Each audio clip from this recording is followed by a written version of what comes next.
Why are the people of Bihar and Uttar Pradesh facing hatred in other parts of the states? Understanding the reasons behind the hatred faced by people from Bihar and Uttar Pradesh in various Indian states requires looking into various social, economic and cultural factors. Here is a detailed and logical explanation based on recent data. Now we will see in which states where hatred is most prevalent. According to several data, here are the states hates more Bihar and Uttar Pradesh migrants. First one is Maharashtra, particularly in cities like Mumbai and Pune. Second one is Delhi, includes nearby areas like Gurugram and Noida. Third is Karnataka, especially in Bangalore. Fourth is Tamil Nadu, and fifth is Andhra Pradesh. Now we will see in detail what are the reasons behind this hatred. First one is overcrowding. According to some people, they think that cities are becoming overcrowded due to migrants from Bihar and Uttar Pradesh. Next, we will see about migration patterns. Bihar and Uttar Pradesh are among the states with high rates of out-migration due to limited local economic opportunities in their states. Many migrants move to cities in other states, especially metropolitan areas, seeking better employment prospects and living conditions. Next, we will see about urbanization impact. The influx of migrants can strain urban infrastructure such as housing, transportation, healthcare and education. Rapid population growth in cities may outpace the development of necessary infrastructure, leading to perceived overcrowding. Housing demand. Migrants often seek affordable housing options in urban areas. This will lead to housing shortages and increased competition for housing units, contributing to the perception of overcrowding. Pressure on services. Increased population density due to migration can overwhelm public services and amenities, making it harder for cities to cope with demands for a growing population. Language and behavior. Migrants from Bihar and UP may have different cultural practices, languages and social behaviors that locals might find unfamiliar or even disruptive. Social integration issues. Lack of integration programs and cultural exchange can lead to misunderstanding and prejudice.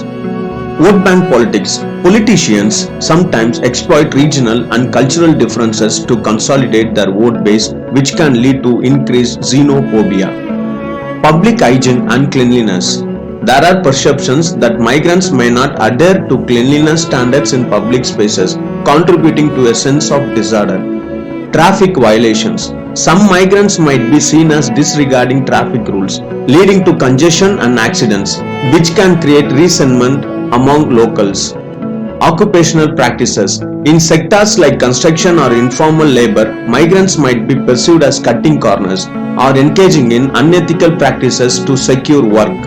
Encroachment. Instances of illegal encroachment on public land or squatting in unauthorized areas can lead to friction with local authorities and residents. Public behavior. Differences in social norms, including loud behavior in public spaces or cultural practices that clash with local customs, can lead to misunderstandings and tension. Perception of crime. Although statistically unfounded, isolated incidents involving migrants in criminal activities might perpetuate stereotype of higher crime rates among this demographic. Job competition. Migrants from Bihar and Uttar Pradesh often move to other states in search of better job opportunities. They may be willing to accept lower wages or work in sectors that locals may not prefer, leading to a perception that they compete directly with locals for jobs. Wage suppression. There is a belief that employers might prefer hiring migrants at lower wages, thereby potentially suppressing wages for local workers in certain sectors. Sectoral imbalance. Migrants often fill labor gaps in sectors such as construction, agriculture and informal labor, which are critical but may not attract enough local workers. This can create perception that locals are losing out on job opportunities. Skills and education.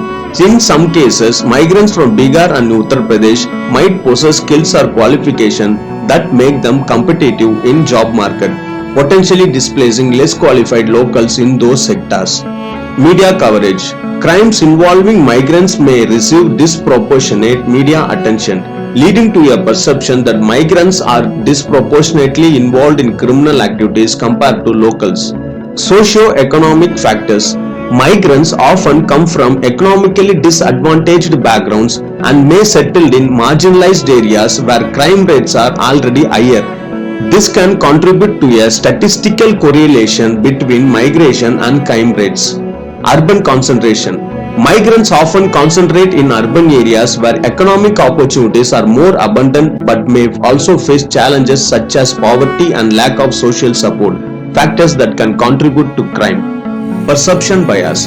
Stereotypes and biases about migrants perpetuated through social discourse or political rhetoric can reinforce the perception that they are more prone to criminal behavior. Data interpretation. While some studies suggest a correlation between migration and crime rates, it's crucial to differentiate between correlation and causation. Economic and social factors often play a more significant role in crime rates than ethnicity or migration status alone. Now, let's see what are the solutions for this. First one, better integration policies. Promoting cultural exchange and integration programs can help reduce friction. Economic development in source states. Improving economic conditions in Bihar and Uttar Pradesh can reduce the need of migration. Third, balanced media reporting. Sensationalism in reporting crime should be avoided to prevent the creation of negative stereotypes. And fourth is political responsibility. Politicians should avoid exploiting regional differences for political gain.